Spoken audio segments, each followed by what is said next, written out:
Во имя Отца и Сына и Святаго Духа.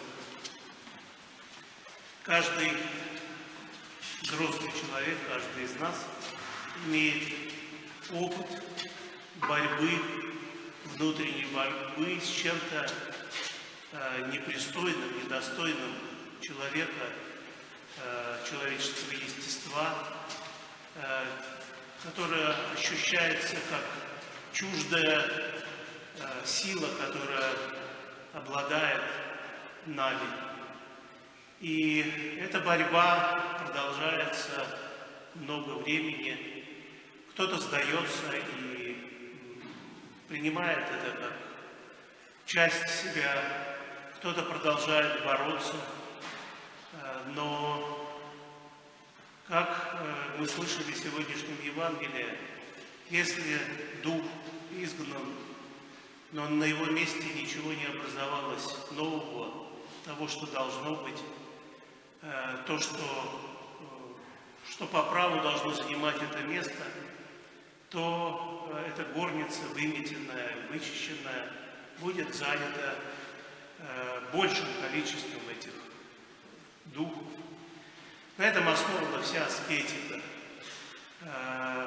Невозможно победить что-то в себе дурное, не поместив на это место что-то доброе, подходящее, нужное, потому что святое место пусто не бывает.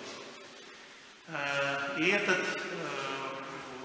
история, рассказанная Иисусом Христом, стоит в определенном контексте. Он говорит о целом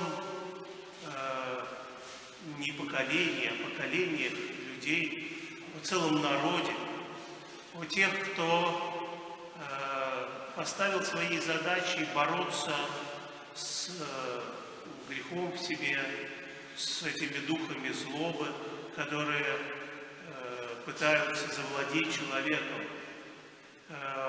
Они следуют закону и пытаются противопоставить этот закон этой самой злобе, которая в этом мире, как известно, обладает немалой властью. А до Христа можно сказать, что она обладала практически абсолютной властью в рамках этого мира. И единственное, что сопротивлялось, что ставило заслон тому, чтобы это все охватило все человеческое сообщество во всем мире, был закон Божий. Собственно, его задача состояла в том, чтобы сдержать, удержать этот натиск, сохранить нечто богоподобное, богосообразное, где может обитать сам Бог. Сам Господь Иисус Христос приходит благодаря этому. Но после Его прихода, после Его явления в этот мир, то, что должно быть,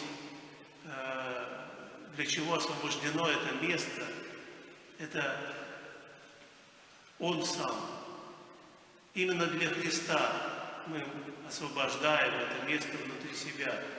И если Христос не входит в нас, если мы продолжаем дружить с этими духами, оставаясь с ними, если на время мы их изгоняем каким-то усилием воли, то все возвращается назад с еще большей силой.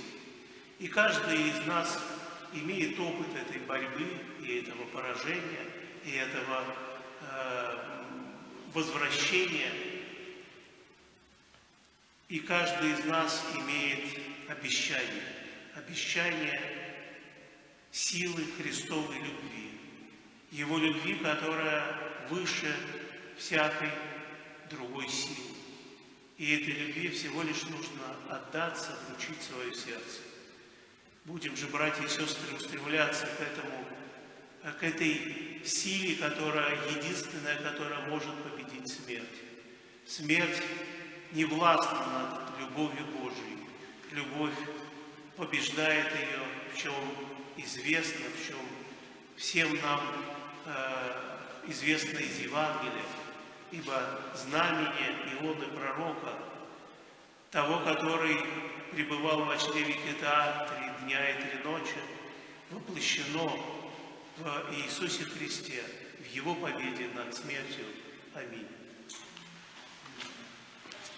Отцы, все отцы,